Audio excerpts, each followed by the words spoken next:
So far, for the first 2 days ng ating tourism villages candidates o participants, maganda at yung experience kasi hindi lang yung sites ang nakikita natin. Iba kasi yung sites and sites. Sites na SITES at yung sites na SIGHTS. Yung sites, very potential.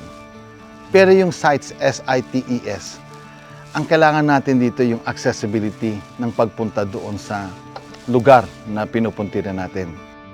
So far, ito naman yung pinamalas at pinakita ng mga participants natin para sa Best Tourism Village in the Cordilleras. And for me, overwhelming kasi hindi mo akalain na may mga tourism villages tayo dito sa Cordillera na very potential to become a tourist village destination.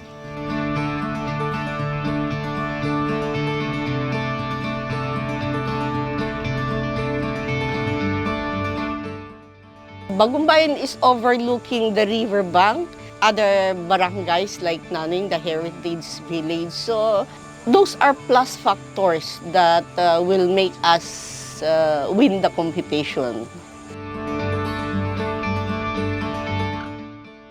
When we joined the search for the best tourism village and Balbalasang was one of the runners-up, it helped promote the place. It has increased 100% or even 200%.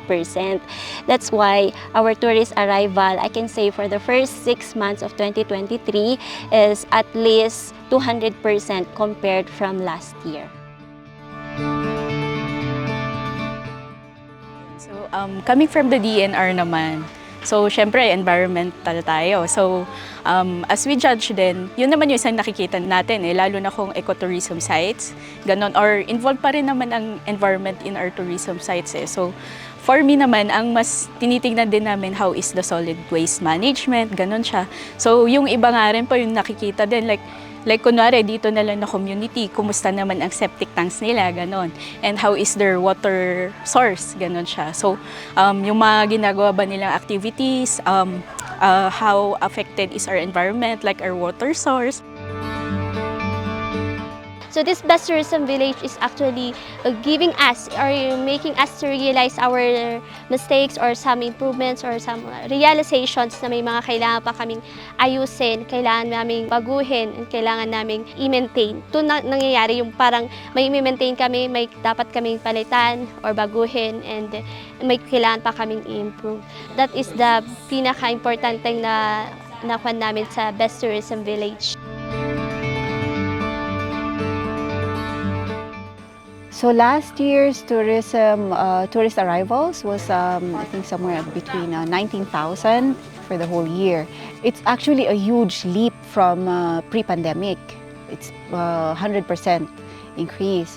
But because we have so much to offer, we really wanted the world, the outside of Mayuyao, more people to come and see us, and of course our locals to benefit from that as well. So we actually already have infrastructure developments. Now we're focusing on promotion. With the help of the locals, we're also capacitating the locals to promote ourselves.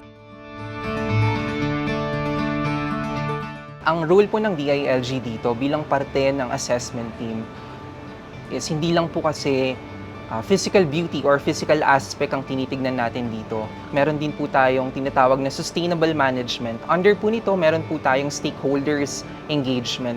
Dito po, chine-check po natin ang participation or partnership ng mga stakeholders po natin dito. Lalong-lalo na po ang provincial government and municipal government and other NGOs. Tinitignan po natin kung ano po yung mga programs, projects and activities or PPAs po na tinatawag natin para po sa turismo ng isang barangay. Overall po ng experience ko po dito, of course, I have to be honest, it was tiring, but at the same time, nangingibabaw po dito yung fulfillment ko. I have learned so much from the Cordillera region na laman ko po dito yung story, lalong-lalo na po yung story behind their culture po, their food, at lalong-lalo na po ang people. We always bring visitors to the Nagkakadan Rice Terraces and we show them the rice terraces afar. So, syempre dun sa kalsada and then we show them the rice terraces dun sa kabila. But then we thought of why not bring the visitors to the terraces itself and have them experience whatever they want to experience. They want to see whatever they want to see in the rice fields. So they can see closely yung mga rice terraces natin or yung mga traditional rice varieties natin. And then if luck comes and then there are farmers there working, then they can have a chance to talk with them or maybe mingle with them.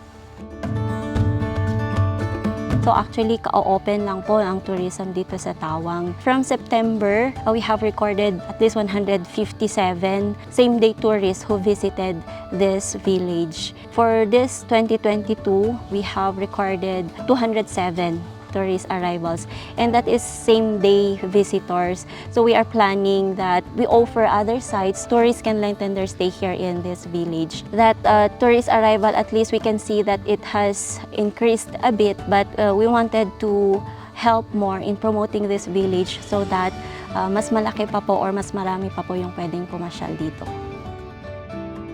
At isa sa aking hinahanap is yung komunidad, yung tao, yung residente. Hindi ko masasabi na ang isang village o community is a tourism destination o tourist destination village kung ang mga tao ay may pagkukulang. Kasi ang isang turista, ang hinahanap nila na isa ay hindi lang yung magandang tanawin. Gusto rin nila yung hospitality that they experience when they go and enter in a village. Ito yung dapat makita natin, how ready are the local residents from that community na gusto niyang maging tourist village destination.